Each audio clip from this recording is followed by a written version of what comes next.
Hello and welcome to this week's episode of the Goodrum Show with me, Chris Goodrum. Okay, so as you well know from last week, the Saturday just gone was obviously the Nottingham Whisky Festival, which we were at, which is why I didn't get the chance to do an episode of the show over the weekend. So making up for it now. Anyway, so yeah, big thank you to everyone that came along to the festival. I think it was a great success. Plenty of people there. A lot of people trying our Kulila. A lot of people saying that they thought it was the best whiskey they'd tasted at the show. I'm not saying that they were probably being disingenuous, but I find a lot of that hard to believe, considering the vast array of whiskies that were being presented, and from what I could see, there was some considerably interesting stuff. But anyway, it was lovely to hear that, and we sold a few bottles, and everybody that tasted it said nice things. So if you haven't bought one and you're still unsure about whether to buy one, we've only got, I would guess, probably about 24 bottles left now out of the 144. So I would be quick, pop along to the website or drop into the shop if you're in Nottingham, and grab yourself a bottle. So yes, anyway, thank you again. Thank you. Lots of thank yous today. Thank you to everybody that commented on last week's episode of the show. Very appreciated. I think there's a few comments that I haven't replied to as yet, but I obviously will get round to doing so as soon as possible. So today's episode of the show, well, it's another Canadian episode of the show. They seem to be like buses, Canadian episodes of the show, I go years without doing them, and then several crop up all in one go. Well, over the last few months anyway. So, appropriate t-shirt, as obviously a lot of people comment on the t-shirt, and as you can tell, it doesn't get worn very often, because look, still got its sleeves. Anyway, that's by the by. So, why am I doing another episode on Canadian whiskey, or sort of Canadian whiskey? I mean, as you well know, I tend to sort of, if I have WhistlePig samples, they kind of get thrown in with the Canadian whiskies, because essentially they are Canadian rye. But anyway, that's part of the reason. Part of the reason is that I was contacted by Christian from the distillery, who asked if I would be interested in reviewing a bottling that was done specifically for Master of Malt. Ooh, the enemy. Yes, I am reviewing the competition's bottling. So, but I don't mind. I'll quite. You want me to review a whiskey? You send me a whiskey. I'm quite happy to do that. I don't care who it's bottled for. At the end of the day, just because I work for one particular company, the Goodrum show is completely neutral in that respect. I mean, obviously some of the stuff I review we stock, but it's not indicative of that. All opinions, as they say, are mine and have nothing to do with the company whatsoever. That's the disclosure, just in case I say something naughty that somebody gets offended by. Anyway, not that I'm going to say anything naughty or rude. Why would I do that? I'd be honest, possibly, but anyway. So, yeah, right, that's the first reason for doing another Canadian episode of the show. Second episode is obviously Two Brewers have kindly sent me their new releases, and, well, I really, really appreciate that. I mean, it costs a fair amount of money to send a package from Canada all the way here, and they're quite happy to do so, and so I'm quite happy to review it. And as you well know from past episodes of the show, I really like what they're doing. And the final reason why I'm doing another Canadian episode of the show was basically, as I may well have mentioned a few episodes ago, I had a big box clearing exercise, and a lot of the samples that were in these particular boxes were samples that I tasted for the Whiskey magazine, and what generally would happen is, I'd obviously get the samples and they'd just have 45% written on them, or sometimes they might actually tell you what country it was from, but more often than not it was just a number.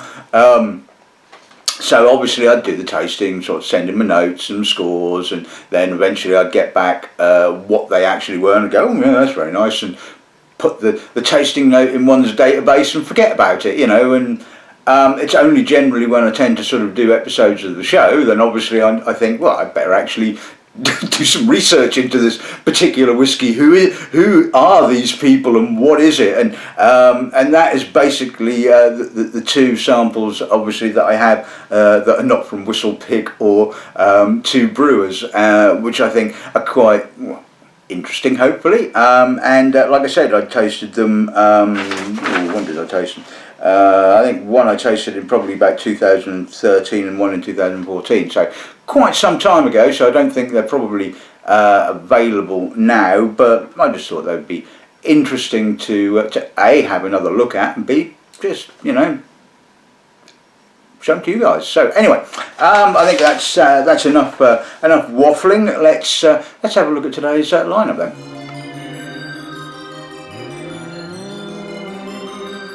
Okay, so we're going to kick off with the two samples from Two Brewers. Oh, mouthful there. We're going to kick off with release number 16 of the classic, and then we're going to look at number 15 which is a special releases. But so classic, as you well know, sort of, I think the Spirit is about between 4 and 9 years old, unpeated, bottled at 43%, and this particular release was bottled in June of this year.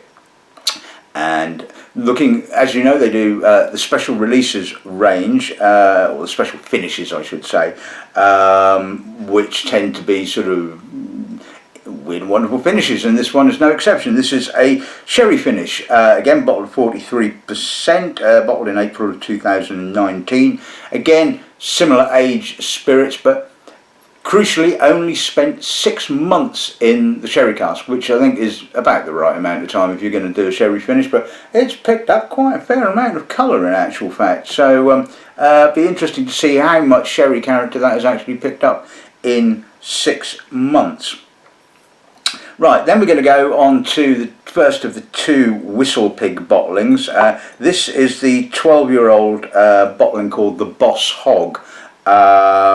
It's a single cask bottling. I believe they do a release every year, and I think this one is from 2014. Well, I imagine it probably is. That's when I tasted it. It's bottled at 63%, so I probably should have put it at the end, but you know, well, we shall see how it kind of fits in. And like I said, it's 100% rye. It's Canadian rye from a distillery in Canada, obviously, which is then sort of aged for, I think, the requisite 3 years in the States. Then we're going to move on to the bottling that has been specifically done for Masters of Malt. This is again a 12-year-old rye in their Old World series, so that tends to sort of indicate the use of Old World casks for finishing, and indeed that is indeed correct. This is finished in, again, Oloroso casks, so don't know exactly how long it's spent in Oloroso casks, but again, reasonable colour. We'll see if we can fathom that one out when we actually get to it. And now we're going to do, at the end, we're going to do two that are completely and utterly unknown to me. The first one is, well, unknown. I have tasted them before, but I don't really know the distilleries.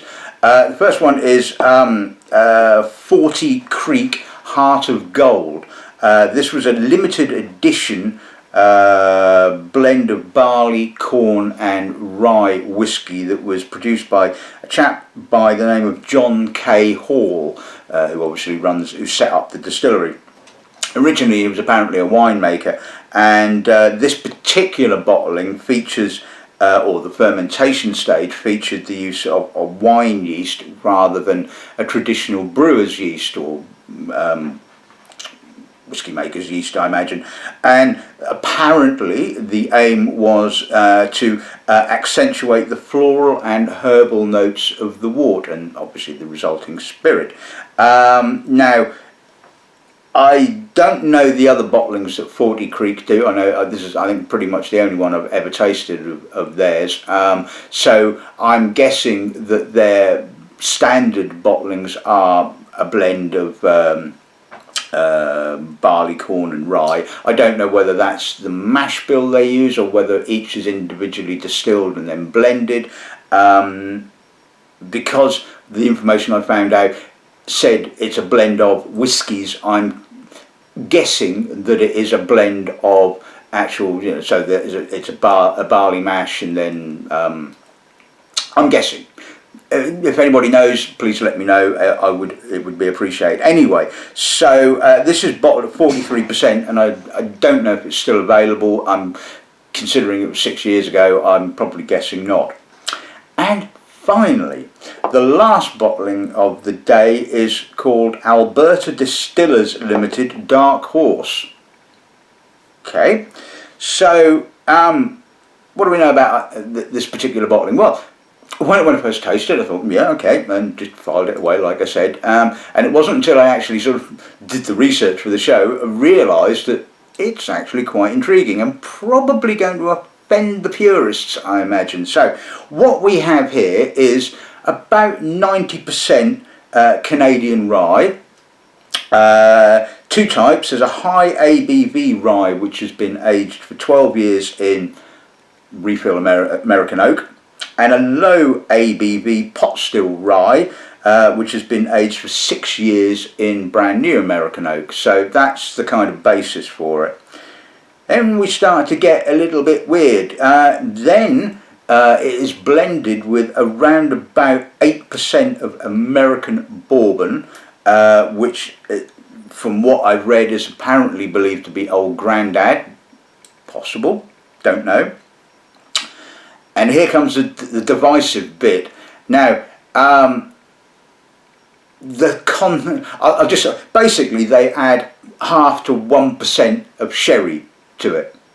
So obviously, if this was exported to the UK, it couldn't be called a single malt whiskey, or a whiskey at all, in actual fact, because obviously you're not allowed to do such naughty things like that, according to the SWA. Anyway, why are they sticking sherry in it? I mean, this is a bit bizarre.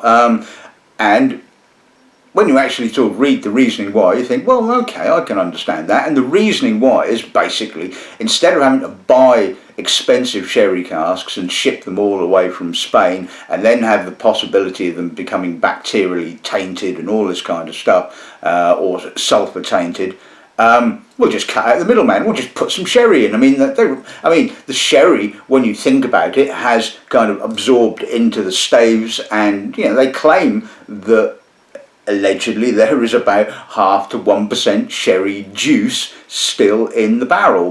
So in actual fact, they're doing nothing other than what they would be doing if they were just tipping it into a sherry cask. Okay, I can see the logic of that. And as ever, it's always the proof is in the pudding, as they say, and we shall see what the resulting juice is like. So there you go. That's this week's episode of the show. This is this week's lineup. I think it's going to be hopefully interesting as per usual. So let's kick off with a bit of Yukon Spirit then.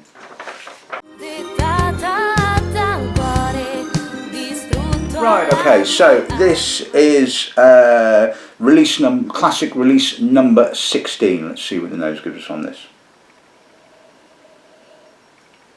Classically Two Brewers, it has to be said. I've kind of got quite sort of used to the character of Two Brewers now that I have actually tasted a number of their whiskies. And it is that lovely estery, fruity, white fruits, apricot, pear, pineapple, little bit of oily barley, banana, honey. I mean, I love this nose. I love it, and it reminds me so much. Every time I smell it, it has me in mind of Mac Myra. And I really think you two guys should actually get together and do some kind of project. Maybe ship some of your casks out to Sweden, or get McMurray to, you know, to do something together, because the spirit character is so similar. Maybe that's possibly why you're not going to do it, because it's so similar. It's just going to cancel each other out, and it will just taste like an homogenous kind of melding of the two. But you know, I mean, you're both doing sort of wonderful cask finishing, although McMurray tends to do more blending than finishing.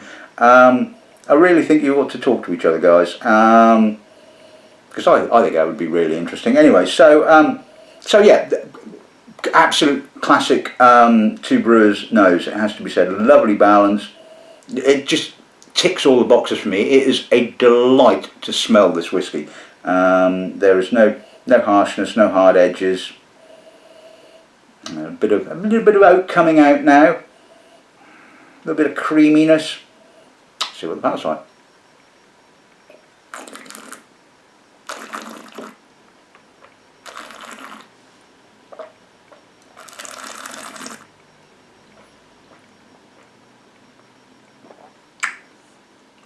Lovely progression. Starts off with a little bit of sweetish barley, then we're moving into the apricot, the slightly tropical tinged fruit, the pineapple, back to the barley. Lovely citric note on the mid palate, which just lifts it and freshens it. Less spicy than I remember it. Not quite so much a spicy oak notes. A lot more softer vanilla notes in this particular bottling. So it does lack that kind of slight bite at the end, which I really enjoy. But in saying that, it's got a lovely progression again. You just can't argue with that, you know. Barley, fruit, a little bit of oak, citrus, you know.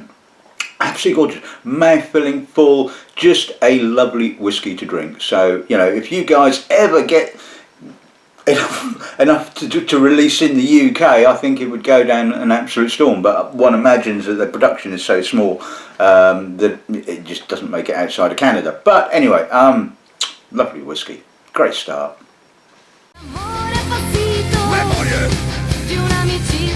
Okay, so let's move on to release number 15. This is the special finishes, 6 months in sherry cask. Let's see what those give us. Very subtle on the sherry, and again it works really nicely. I'm getting the estery, fruity character of the spirit. The sherry's taken the edge off slightly, but it's adding a little bit of dried fruit, herbal notes, touch of barley coming out now, a little bit more spice, obviously sort of sherry wood spice. The sherry is kind of giving it a weightier feel. It's kind of making it sort of smell more dense and a little bit, it's kind of emphasising the malt content in actual fact, rather than being overtly sherried. And this is it, you know, just a delicate finishing in a sherry cask, and you get just a lovely nuance. That's what you want. Balance. I keep going on and on and on about balance, but to me that is just absolutely gorgeously balanced. See what the palate's like.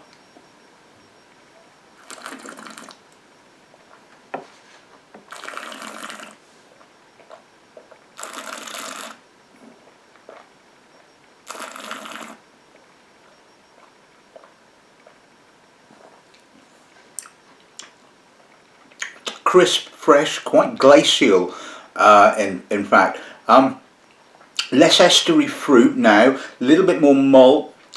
Sherry kind of comes in on the mid palate with a little bit of spice and some dried fruits, raisin, sultana, a bit of chocolate as well. Again, feels quite malty on the middle, and like I said, it's less estery than the classic. So it's obvious that even the sort of relatively short finishing in sherry has kind of taken that edge away, and if that had been left for I think another 6 months, you probably wouldn't have even had a sort of a semblance of fruit character,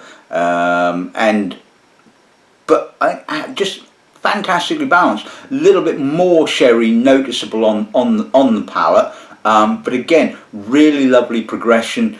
lovely whiskey. I don't know what it sells for in Canada, but you know, if you have the opportunity to buy this stuff and you love balanced whiskies, then that is damn good. Right, okay, so let's move on to the first of the two WhistlePig bottlings. This is the Boss Hog. See what the nose gives us. Pungent, very herbal, almost kind of astringently herbal, sort of bracken, fern, almost getting chlorine as well. I mean, it's intense. Now we give it a bit of time. I'm getting the spicier rye notes, a little bit of earth. There's a sort of almost kind of corny fat layer just beneath that, and obviously there's alcohol as well. I can smell that, but I'm kind of trying to just ignore the fact that this is 63%. It's intense. It's not the most complex of noses, but what it, I guess, lacks in complexity, it makes up for in intensity, if you see what I mean. Which sometimes is not a bad thing. See what the palate's like.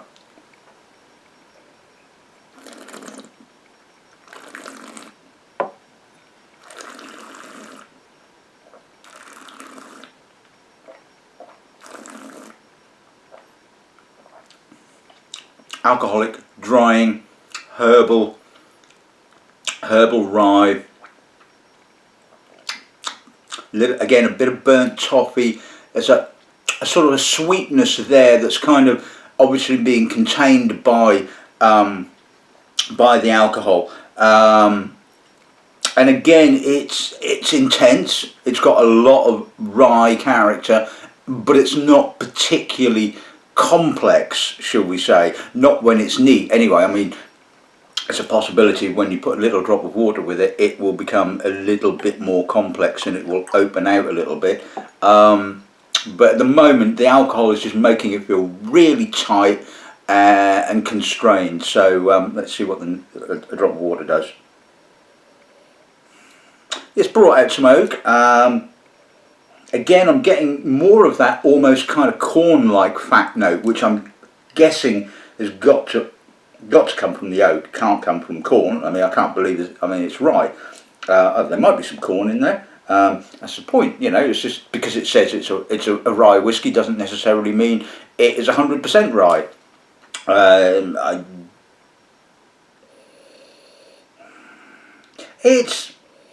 Again, it's a bit linear. I think the thing is that this falls.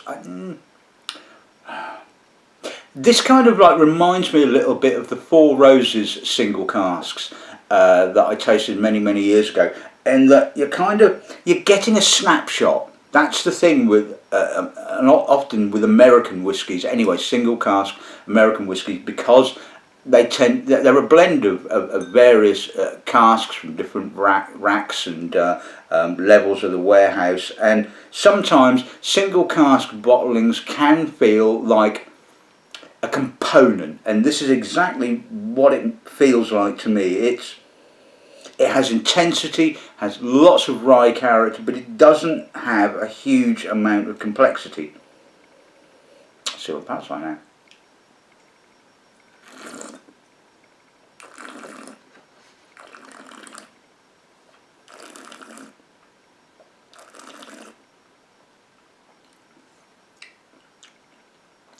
That really has emphasised the youthful rose petally Mari character. It certainly doesn't feel like it's 12 years old. It actually feels like it's about half its age. So you know, this could carry on aging and aging quite comfortably, I think. And again, it's a bit straightforward. It's intense. There's a lot of rye character, but again, it feels like a component part, and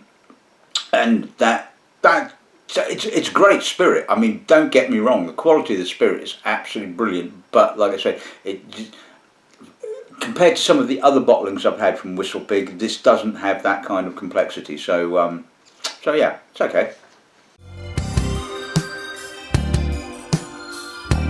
Okay, so let's move on to the second of the WhistlePig bottlings. This is the 12-year-old Old World Series Oloroso finish. God, that's a bloody mouthful, isn't it? Bottled specifically for yes, indeed. Sorry, had a thing in my throat. That's a nice nose, actually. I'm getting, you know, a nice combination of spicy rye, American oak. Not a huge amount of sherry. There's a sweetness there, and it's almost it's almost a late harvested sweetness. I mean, if I didn't know this was a sherry finish, I would be going, that smells like Sauternes to me. It's got a real honeyed character.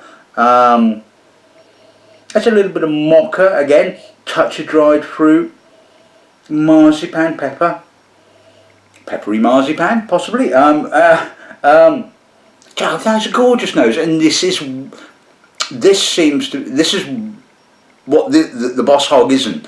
The Boss Hog is kind of like snapshot. It's an element, it's a component. This to me is the finished product. It's obviously a blend, I would guess, of several different casks, and you can tell it has oodles of complexity. I mean, it's not cheap, and that's the thing with the WhistlePig bottlings. You are paying 3 figures, and you know, when you're paying 3 figures, you want a nose that says I'm worth 3 figures, and this is absolutely stunning. And yes, you're all probably going to go along and buy it from Master Malt now, but I don't care where it's being sold. This is a damn good whiskey. Let's see what the power's like.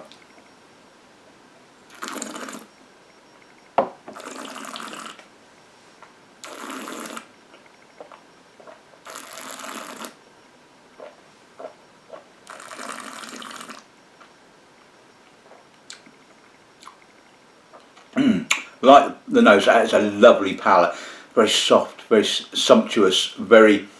It kicks off a little bit tight actually. The sort of European oak is a little tight, a little tannic, but it's quite spicy. Again, the spice from the oak melds quite nicely with the spice of the rye. There's a subtlety to the dried fruit Oloroso notes. It's not overwhelming at all. The balance, I think, is absolutely spot on. It's got a lovely finish. Again, got some lovely sort of rye-like spices, and dried fruit lingering. It's got complexity. It's got a lot of what the Boss Hog doesn't have. And like I said, I personally think this is a more interesting whiskey, and yeah, okay, I don't know how much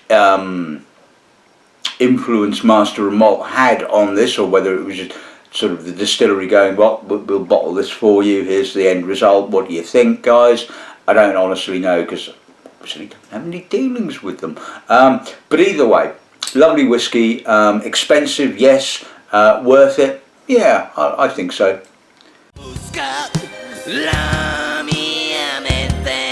Right, okay, so let's move on to the 40 Creek Hearts of Gold. See what the nose gives us. Oak. Huge amounts of sweet toffee and bit of waxy orange. There's almost a kind of sherry sweetness going on there. Certainly when I tasted this blind, I thought that might be some sherry notes or some sherry cask used in this. Doesn't say Canada to me at all. I'm not getting any kind of intense spicy, to be frank, I'm not getting anything at all apart from bloody oak. Floral, emphasise the floral notes. Well, if you emphasise the floral notes, why age it in obvious brand new American oak? I mean, it's just toffee notes and vanilla and sweetness. And again, it's kind of like, it's okay, but there's, you know, no nuance to it. It is pretty much bludgeoning to death with oak, shall we say. Let's see what the palate like.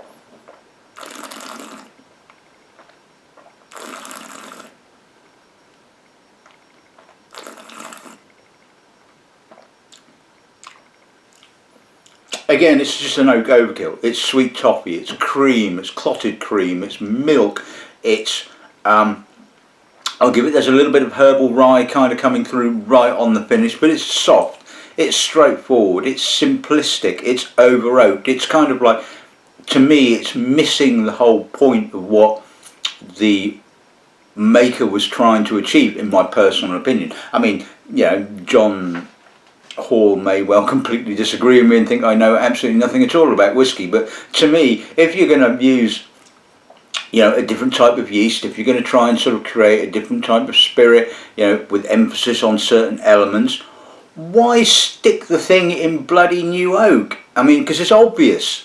I mean, you may well turn around and say, well, actually, a lot of it was second fill or what have you. But to me, there's a certain amount of, a huge amount of first fill, and probably some virgin oak in there as well, I would imagine. And it just completely defies the objective at the end of the day. It's like sort of, you know, so many of the Speyside distilleries producing sort of like peated malts. They start off with very light peat. It's all very kind of gentle. It's augmenting the spirit. And suddenly they go, oh, turn the peat up, and you just end up with an Isla clone, and you're going, well, what's the point? It's really quite boring at the end of the day. I'm not saying it's boring, I'm just saying it's a bit, it doesn't deliver what was set out to achieve, in my personal opinion. And like I said, when I originally tasted it, this was back in the day of when you did the tasting note, then the Whiskey magazine would tell you what it was so you could write a conclusion. And when they came back to me and said this was Canadian, I went, you're having a laugh, aren't you? This is Canadian, I don't get Canada here at all. And that is it. It does not taste have any kind of linking to where it comes from or what it actually is. And you know, at the end of the day, that to me just, like I said, just defeats the whole object of the exercise. Right, okay, so and that one enough, so let's move on to the the dark horse then. Is this a dark horse? Let's see what the nose gives us on. God damn me, that's dense. It's huge, it's thick, it's chunky, it's molasses, dark treacle, walnuts. Yeah, there's a lot of sherry going on there. I mean, that 0.5 to 1% sherry has made a huge impact on this. Touch of dried grape, a little bit of spice, black pepper. There's a bit of vanilla kind of coming through again. There's a spiciness, there's a rye-like kind of rye biscuity edge. I mean, again, I wouldn't have said this was 12 years old. It's got a very kind of youthfully sort of edge to it, but it perfectly apes a heavy sherry cask finished whiskey.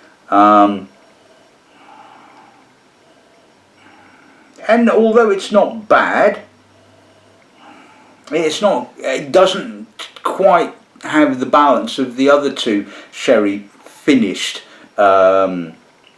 whiskies that I've tasted today, it has to be said. I mean, it's a chunky monkey, it has to be said.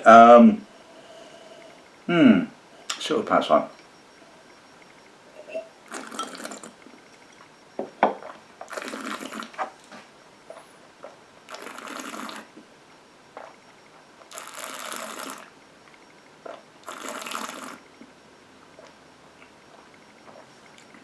Dense, treacly, smooth. Now, here's the point here. Often with finishing in sherry casks, certainly if you're giving it any length of time in a sherry cask, you will start to pick up bitterness from the sherry tannins. This has none of that, no tannins whatsoever. It's It's very soft sherry, and treacly and rich. It's almost kind of verging on a PX, but it's not quite got the grapiness of PX. I mean, it has an elegance, I will give you that. It has a little bit of rye spice, and it's quite herbal, but it is very, very sherried. And you know, I remember tasting this thinking, you know, this has obviously been either matured completely in sherry or has been sherry finished, but no, lo and behold, they've actually put sherry into it, and it just goes to show that how much influence such a small amount of liquid actually has on the finished product. Do I like it? It's okay. I mean, it's interesting. Once you know what they've done to it, you're going to go, you know, and well, why not? I like experimentation. You know, there's absolutely nothing wrong with experimentation at all. But it's not setting my pants on fire, it has to be said. Yeah.